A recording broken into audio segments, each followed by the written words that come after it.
አፍሪካን አንድ ለማድረግ የሞከረ ህዝብ ለራሱ አንድ መሆን አቅቶት ስቃይ ውስጥ ነው ያለው በአሁኑ ሰዓት። እኔ ተስፋ እየቆረጥኩ ነው። ከመቻቻል አልፈን ህዝብ እያለቀ ነው። ልናስቆመው ይገባል። ስሜቴን መቆጣጠር አቅቶኛል። ሳለቅስ ነው ያደርኩት። ለምን ንጹሐን ዜጋ፣ ለምን አርሶ አደር ላይ፣ ለምን እናትና ህፃናት ላይ ምን አረጉ? እኛን ለምንላቸው? እኛን ይጨርሱ። ንጹሐን ህዝብ እውነት ሰዎች ናቸው። እውነት እናትና አባት አላቸው። እውነት ልጆች አላቸው። እውነት ሃይማኖት አላቸው። ሰው ዕዳ እየበላን አገር ለማስቀጠል አይቻልም።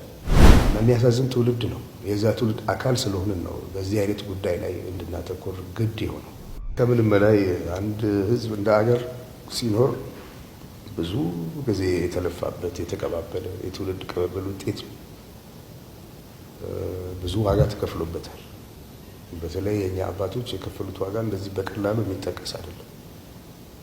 በጣም ጨዋ ሰዎች ነበሩ። በጣም ግንዛቤያቸው ሰፊ ነበር። የመረዳት አቅማቸው ከፍተኛ ነበር። በጣም የሰለጠኑት አገር ልጅ ላይ ያሉት ሰዎች ጭንቅላት የሚፈትሽ ስራ ነው የሚሰሩት የነበረው። በጀግንነት በጦር ሜዳ ብቻ ድል ያደረጉ ሰዎች አይደሉም። የመንግስታቱ ማህበር ጉባኤ የፈተኑ በሀቅ የቆሙ በወረቀት ላይ የተፈረመውን ነገር ለማስፈጸም የጸኑ ጨዋ ሰዎች ነበሩ። ፈትሸዋቸዋል፣ በርብረዋቸዋል። እነዛን ሰዎች እኮ እንዲህ አይነት አባቶች ክብር ሳይሰጣቸው የምንኖርበት አገር ላይ እንዲህ አይነት ልጆች ሊፈጠሩ አይችሉም። የሰው ዕዳ እየበላን አገር ለማስቀጠል አይቻልም። ይሄ ነው እንደ ሀገር የገጠመን ችግር ብዬ የማምነው። እኔ የሚገርመኝ ሰላም በማስከበር የሚታወቀው መከላከያ ሰራዊታችን፣ የደህንነት ተቋማችን እውን ምን እየሰራ ነው?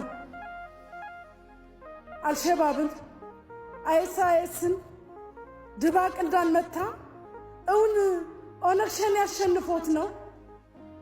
እኔ በዚህ ህዝብ ላይ ለምንድን ነው ሁሉ ግፍ የሚፈጸመው? ምን ስለሆነ ነው? እኔ ዛሬ ሞራል እኮ የለንም። እኔ እጄን መጀመሪያ ላወጣሁት የመናገር ሞራል ስላጣው ነው። ግን አልቻልኩም። ስሜቴ ገፍቶኛል።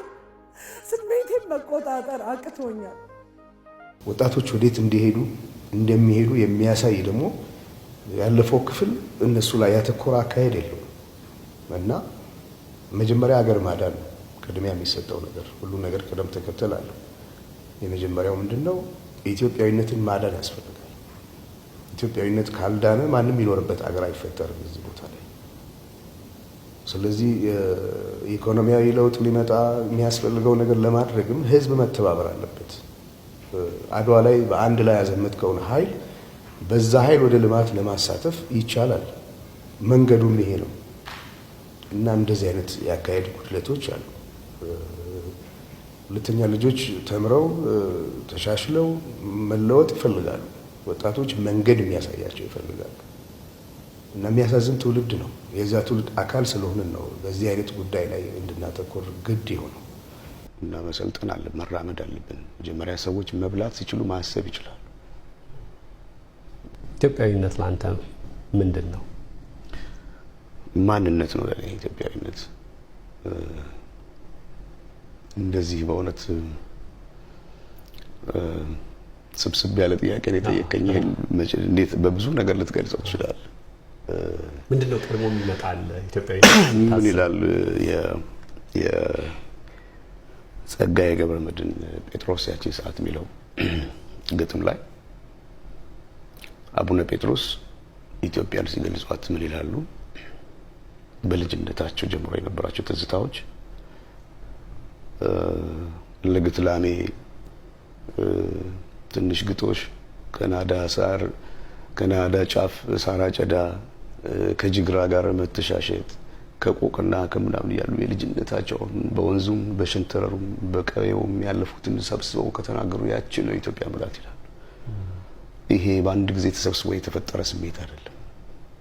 የለም ስላልከውም ላይኖር አይችልም፣ አለ እና ከዛ እውነት ጋር እንድንገናኝ ስለምፈልግ ነው። ስለዚህ አገር በብዙ መንገድ ይገለጣል። ይሄኛው ደግሞ ይበልጥ ይማርከኛል።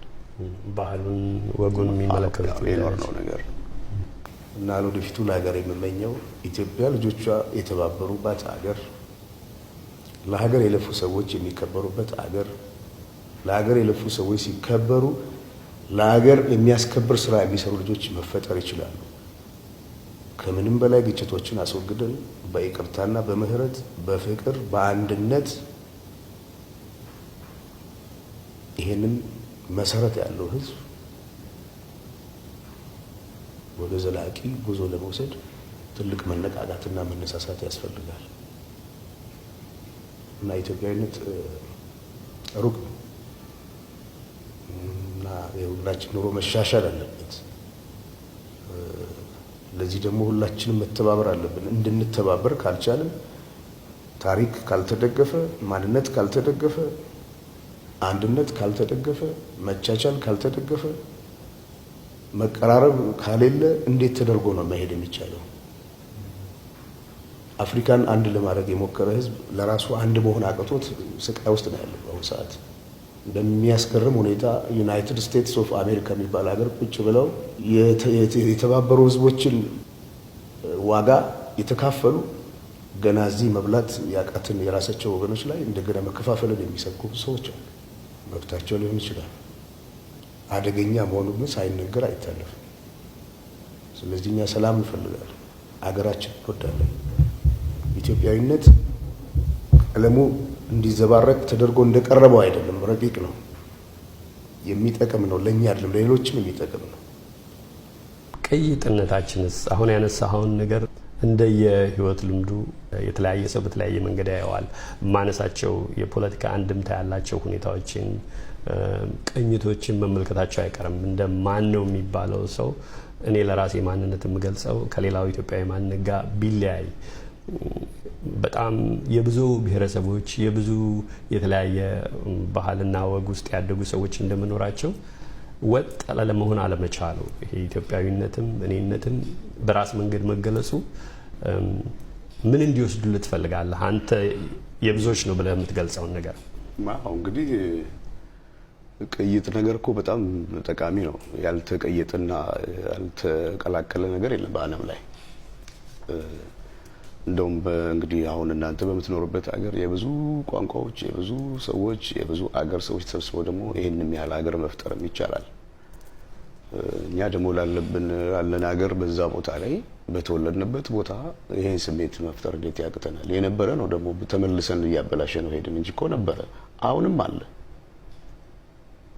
አለ እና ያ ትልቅ ነገር ነው። ሁለተኛ የሰው ልጅ ወደ ስልጣኔ ሲያመራ ትልቁ ስልጣኔ ለኔ የሰው ልጅ ሲከባበር፣ አንዱ የአንዱን መብት ሲያከብር በዚህ መንገድ ይገለጻል። የመጀመሪያው ስልጣኔ እሱ ነው ለኔ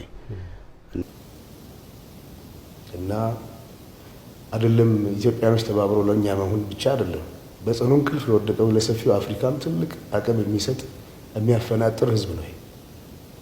እንዳይራመድ ሆኗል። ይሄን የማዳን ደግሞ የኔም የእናንተም ሁላችንም ተግባር ነው ብያለሁ እና የብዙ ስብጥር ውጤት ነው ሁላችንም።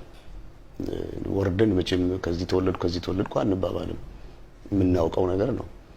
በቀያችንም የኖርነው በዚህ መንገድ ነው እና ይሄ የሚመርጡስ ጠቃሚ ነገር ነው። እሱን መንገድ ለሚመርጡስ የግድ አንድ መንገድ ላይሆን ይችላል። እንግዲህ እሱን መንገድ የሚመርጡ ሰዎች እንዳስተሳሰባቸው ነው። ላይዋጥላቸው የሚችሉ ሰዎች አሉ። መከባበር ማለት የነሱንም ሀሳብ ማክበር ነው እንደ ሀሳብ። ግን ዋስትና ያለው ሀገር ያስፈልገናል አሁን። ምክንያቱም ህልውናችን ስለሆነ በዚህ ጉዳይ ላይ ብዙ ነገር እኮ ዛሬ አይደለም ኢትዮጵያ የተጀመረው፣ የነበርንበት ነው። ሁላችንም የሁሉም ነገር ቅይጥ ነው ሁላችንም እና የተዋበ ሀገር የተጀመረውን የበፊቱን ጥሩ ነገር ወስደን የተበላሸውን አስተካክለን ወደፊት መራመድ አለብን። ከዚህ እዛው መልሶ ሚዛን ነገር ላይ መሄድ ይሄ ኋላ ቀርነት ነው እና መሰልጠን አለብን፣ መራመድ አለብን። መጀመሪያ ሰዎች መብላት ሲችሉ ማሰብ ይችላሉ። የሰው ልጅ ከመሰረታዊ ፍላጎቱ በታች ከኖረ የምግብ የመጠለያ እና የመሳሰሉት መሰረታዊ ነገሮች ካልተሟሉ በፍልስፍናም በአእምሮንም የተሰጠውን ጭንቅላት ተጠቅሞ ብዙ ነገር ለመራመድ አይችልም። እዛ ጋር ነው ያለነው አሁን። እና ምን እንደሚያስቡ ደግሞ በደንብ ሊያስቡበት ይገባል ሁሉም ወገኖች። በአእምሮም በአስተሳሰብ ልዕልና መራመድ አለብን። ተመልሰን እዛው መርገጥ የለም። ብዙ ነገር አጥርተን እኮ የሰራነው ነገር ነው እንደገና እየተናደ እንደገና እዛው መሄድ ይልክ አይደለም።